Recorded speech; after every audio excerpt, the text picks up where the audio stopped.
ለሚያሳክክ ቆዳና ቆዳን ለማለስለስ እንዲሁም ደግሞ ቆዳዬን ያሳክከኛል ለምትሉ ይሄ በድሮ ጊዜ አያቶቻችን የሚጠቀሙት ከአያቴ ማስታወሻ ውስጥ ያገኘሁት ነው።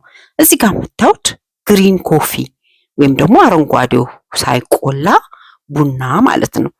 በደንብ ብትፈጩትና አጥባችሁ ቡናውን መጀመሪያ በደንብ አድርቃችሁ ከዛ ፈይታችሁ እንደዚህ ከደቀቀ በኋላ አንድ የሾርባ ማንኪያ አንድ የቡና ማንኪያ ቡና እንዲሁም ደግሞ አንድ የቡና ማንኪያ ኦሊቭ ኦይል፣ አንድ የቡና ማንኪያ ውሃ፣ ቀዝቃዛ ውሃ ታደርጉና አብራችሁ ሚክስ በማድረግ ይሄንን ማታ ማታ ከመተኛታችሁ በፊት ይሄንን እንደ ቅባት ተቀብታችሁ ማደር፣ ጠዋት ታጥባችሁ ሞይስቸራይዚንጋችሁን መቀባት፣ እጃችሁንም እግራችሁንም እንዲሁም ፊታችሁንም መጠቀም ትችላላችሁ።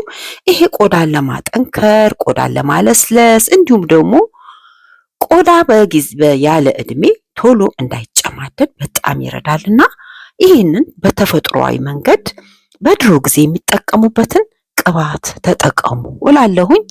እንግዲህ አረንጓዴውን ቡና በዚህ ዘዴ ብትጠቀሙ ትልቅ በቆዳችሁ ላይ ለውጥ ታገኛላችሁ። እንደዚህ አድቀቃችሁ በንጹህ ብልቃጥ አስቀምጣችሁ ስትጠቀሙ ወዲያው የተባረከ ጊዜ ይሁን።